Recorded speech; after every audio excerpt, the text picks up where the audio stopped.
Assalamualaikum warahmatullahi wabarakatuh.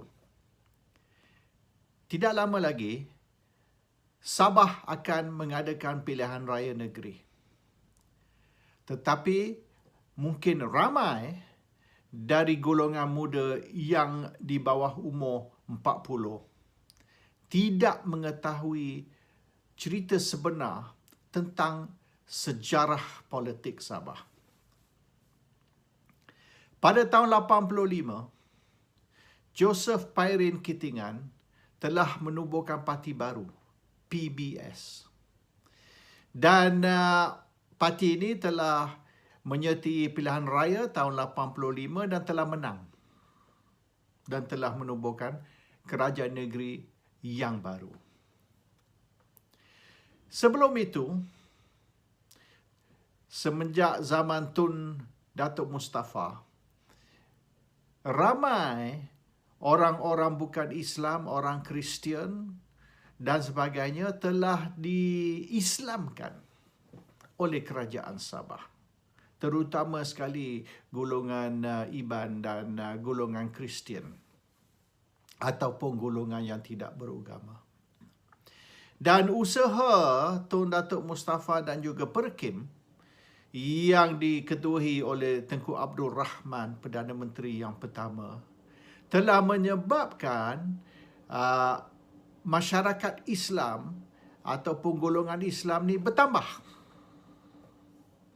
Dan dikatakan, kalau kita baca laporan sulit dari Special Branch dan juga Military Intelligence, dikatakan Vatican ni tidak puas hati.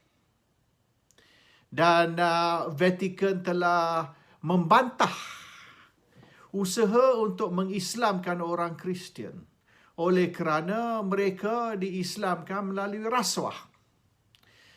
Orang bukan Islam yang memeluki agama Islam akan diberi tanah, akan diberi grant dan akan diberi trip ke Mekah untuk buat umrah ataupun haji percuma.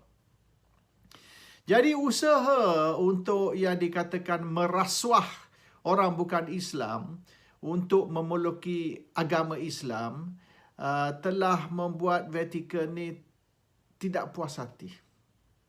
Dan mereka cuba nak tukar kerajaan Sabah kepada kerajaan Kristian oleh kerana golongan bukan Islam lebih ramai dari Islam di Sabah.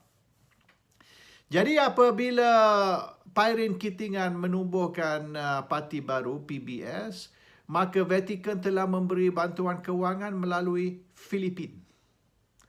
Dan Filipin telah membantu Pairin ataupun PBS dengan beberapa bilion dan oleh kerana itu, PBS telah menang pilihan raya negeri Sabah tahun 85. Mahathir tidak senang. Mahathir cuba sekat Pairin dari mengambil alih sebagai Ketua Menteri ataupun Chief Minister Sabah, tapi tidak berjaya. Sebab masa itu Musa Hitam, timbalan Perdana Menteri, dan mengikut cerita Mahathir tidak ada di Malaysia semasa itu, dan apabila perkara ni dibawa ke Musa Hitam tentang siapa sepatut jadi Ketua Menteri, sebab ada dua yang claim Ketua Menteri, dan Musa Hitam telah beri okey untuk Pairin mengambil alih sebagai Ketua Menteri. Dan ramai orang puji tindakan Musa Hitam untuk mengamalkan demokrasi dengan memberi Pairin yang dikatakan menang kerusi yang terbanyak, 25 kerusi untuk mengambil alih sebagai Ketua Menteri Sabah. Mahathir tidak senang dengan tindakan itu, dan Mahathir cuba merancang bagaimana nak menjatuhkan Pairin dan kerajaan PBS yang dikatakan kerajaan Kristian yang dibantu oleh Vatican melalui Filipin. Dan Filipin pun bersuara yang Sabah ni ialah hak mereka. Sampai hari ni Filipin claim yang Sabah tu ialah kepunyaan Filipin, dan mereka mahu Sabah ni keluar dari Malaysia dan menjadi satu wilayah Filipin ataupun menyertai Filipin. Pada tahun 90, Mahathir melancarkan satu operasi menangkap beberapa orang di Sabah, termasuk Pairin, Jeffrey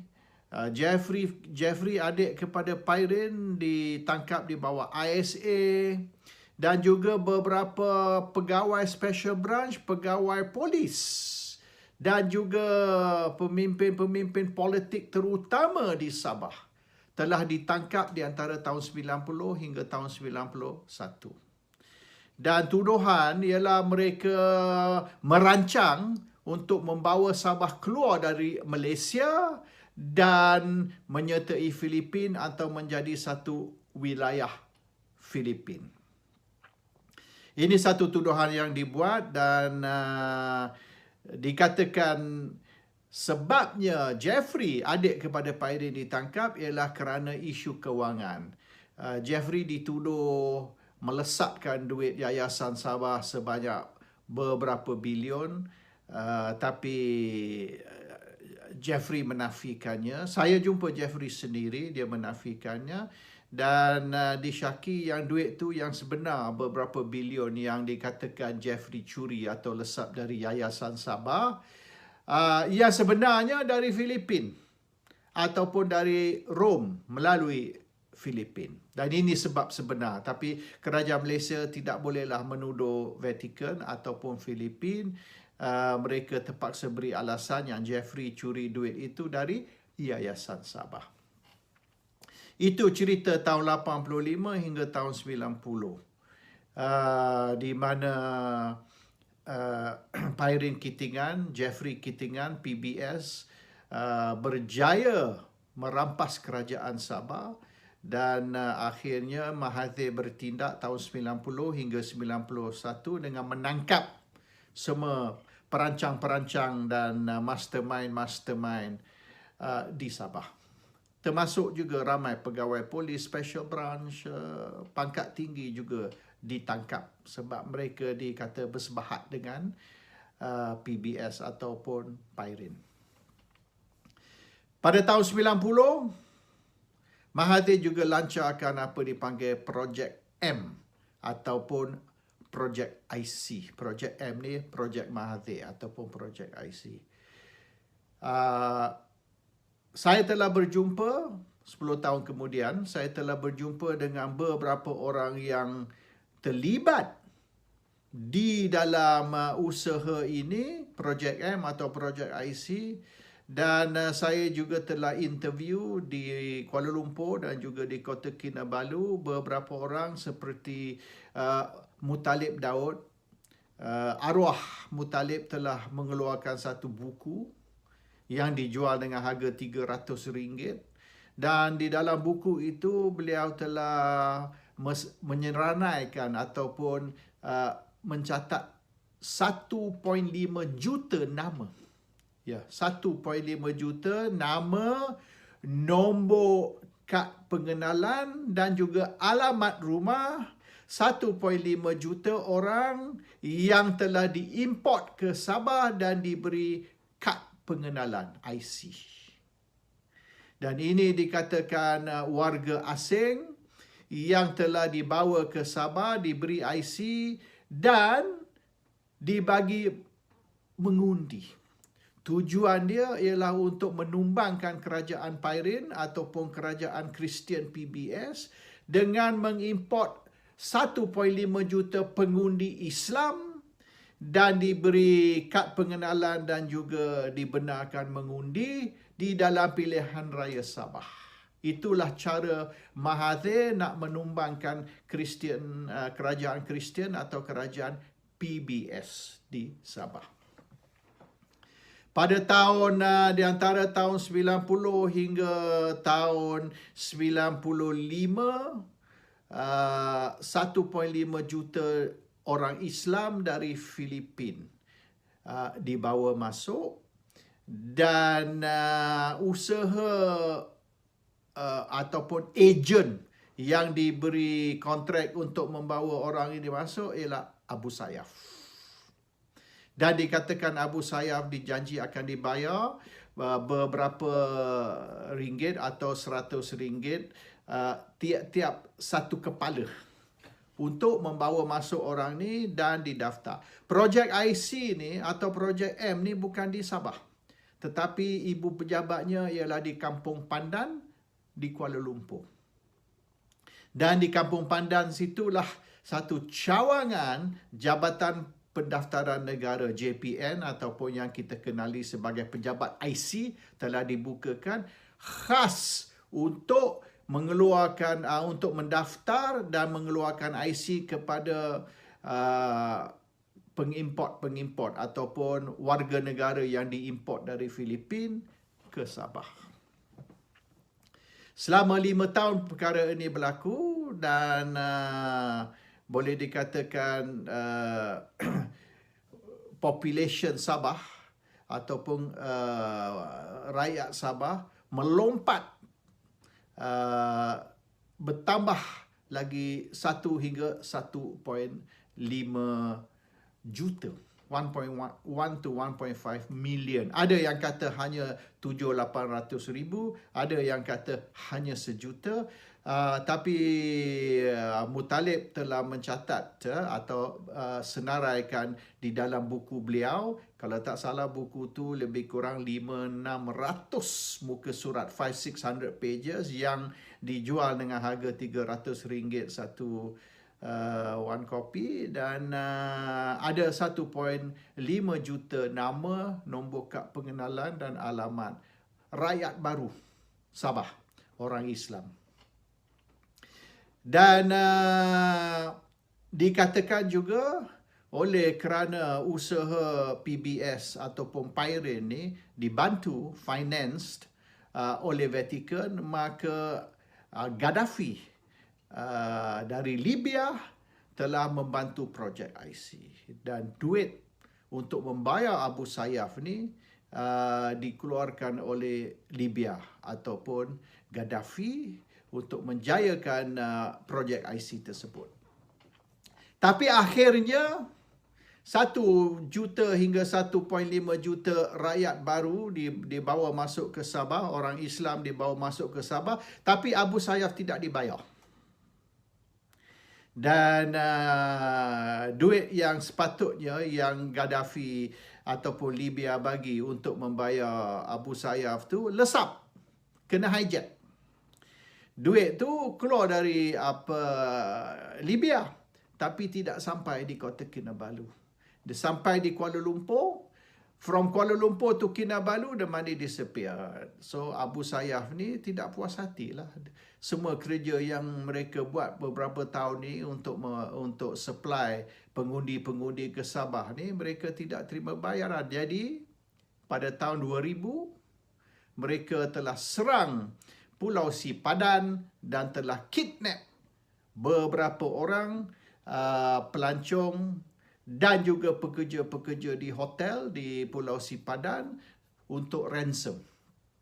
Bermaknanya pay what you owe me, bayar apa yang engkau hutang. Jadi semasa itu Filipina pun sebab mereka dikidnap di Sipadan, dibawa balik ke Filipina, kerajaan Filipina telah dapat mengesan di mana mereka ada dan bincang dengan kerajaan Malaysia yang satu operasi tentera, military operation akan dilancarkan supaya kem Abu Sayyaf ni diserang dan hostage tersebut boleh dilepaskan. Tapi kerajaan Malaysia tidak setuju. Alasan dia takut mungkin hostage tu akan ditembak mati ke atau tersilap dia dibunuh dan sebagainya. Tapi yang sebenarnya Malaysia secara rahsia, secara sulit sedang berbincang dengan Abu Sayyaf untuk melepaskan mereka. Dan orang yang ditugaskan untuk merunding dengan Abu Sayyaf bukanlah pihak militeri ataupun pihak special branch, tapi Aziz Samsudin yang semasa itu Menteri Pendidikan sahaja. Dan sebabnya Aziz Samsudin ditugaskan untuk membincang dengan Abu Sayyaf ialah kerana beliau ni bekas setiausaha politik Mahathir, dan semasa itulah mereka telah berbincang dengan Abu Sayyaf untuk supply 1 ataupun 1.5 juta pengundi import ke Sabah. Jadi Abu Sayyaf tidak mahu bincang dengan ketua militeri, ketua special branch, hanya nak bincang dengan Aziz Samsudin yang telah membuat deal dengan mereka semasa itu, walaupun beliau hanya Menteri Pendidikan sahaja. Dan duit tu telah dibayar oleh kerajaan Malaysia kepada Abu Sayyaf, dan hostage-hostage tu dilepaskan. Dan kerajaan Filipin tidak puas hati oleh kerana kalau sekiranya kerajaan Malaysia membayar Abu Sayyaf untuk hostage, maka Abu Sayyaf akan buat ini lebih kerap. Sebab mereka tahu kalau mereka serang Malaysia ataupun Sipadan dan ambil hostage, kerajaan Malaysia akan bayar. Tapi itu kerajaan Malaysia bayar bukan kerana hostage, tapi kerana kerajaan Malaysia utang Abu Sayyaf atas usaha membawa masuk 1 juta, 1.5 juta orang Islam untuk didaftar sebagai pengundi di Sabah. Jadi it's a debt, it's not a ransom yang sebenarnya. Jadi isu ni yang sebenar diketahui oleh Special Branch, Military Intelligence dan pemimpin-pemimpin atasan Barisan Nasional. Dan ini bukan satu rahsia tertutup, tapi rahsia terbuka, an open secret. Dan beberapa akhbar antarabangsa yang sebenar telah menulis tentang perkara ini, tapi di blackout di Malaysia. Orang Malaysia tidak ramai tahu cerita tentang Abu Sayyaf, Sipadan dan Projek M atau Projek IC, dan sebab apa tahun 90-91 Jeffrey Pairin dan beberapa pemimpin politik termasuk pegawai special branch, pegawai polis ditangkap. Ini semua berkait dengan isu Projek M, Projek IC dan usaha untuk menjatuhkan kerajaan Kristian Sabah ataupun kerajaan PBS yang diketuai oleh Pairin Kitingan dan adiknya Jeffrey semasa itu. Ketua dia, mastermind dia ialah Tun Dr. Mahathir Mohamad. Tun Dr. Mahathir Mohamad telah merosakkan Sabah dengan membawa masuk begitu ramai foreigners, orang asing, dan diberi warga negara Malaysia semata-mata untuk menambah pengundi orang Islam supaya orang Kristian ni boleh dijatuhkan, kerajaan Kristian boleh dijatuhkan. Orang Sabah sampai hari ni tidak lupa, golongan yang tua lah, kalau golongan yang muda ni di bawah umur 40, di bawah umur 30, mereka tak tahu cerita ni. Mereka tidak sedar berapa banyak Mahathir telah rosakkan Sabah. Dan hari ni Sabah ada banyak masalah sosial, masalah dadah, masalah crime rate very high, the drug problem very serious. Dan ini semua oleh kerana Mahathir. Dan ramai yang 35 tahun dulu yang telah dibawa masuk ke Sabah dan diberi kerakyatan Sabah. Hari ini generasi yang kedua ataupun generasi yang ketiga yang dilahir di Sabah memberi masalah besar kepada kerajaan Sabah. Kota Kinabalu itu sendiri ketua capital of the state of Sabah, rakyat mereka bertambah 500,000, 500,000 increase. tetapi the social and economic foundation tak boleh support begitu ramai tambahan rakyat baru, sebab the population growth hanya 1%, tapi dengan tambahnya begini ramai, kerajaan tidak boleh nak selesai banyak masalah-masalah di Sabah. All this is Mahathir's doing. Hari ini Mahathir menyokong Shafie Apdal sebagai Ketua Menteri Sabah dan juga menyokong Shafie Apdal untuk menjadi Perdana Menteri Malaysia. Hari ini sudah keluar kenyataan yang Parti Pejuang, Parti Mahathir yang baru ni menyokong Shafie Apdal. Ada ke sokongan Mahathir ni positif atau negatif? Orang Sabah tidak puas hati, tidak senang dengan Mahathir. Tindakan Mahathir pada tahun 85, tahun 90, di mana Projek M atau Projek IC telah merosakkan Sabah. Orang Sabah yang mungkin generasi macam saya ni, umur 60-an ataupun umur 70, menyedari perkara ini. Golongan muda tidak begitu sedar tentang isu ini. Dan kalau rakyat Sabah kebanyakannya menyedari berapa banyak kerosakan Mahathir dibuat kepada Sabah, dan kerana Mahathir ni menyokong Shafie Apdal bukan saja untuk menjadi Ketua Menteri tapi juga Perdana Menteri Malaysia, mungkin ramai tidak akan sokong Shafie atau mengundi untuk Shafie, sebab Shafie ini bersebahat. Shafie ini collaborate dengan Tun Dr. Mahathir Mohamad, orang yang telah merosakkan Sabah 30 tahun dulu. Sampai ke hari ini, Sabah masih menghadapi masalah yang begitu besar. Assalamualaikum warahmatullahi wabarakatuh.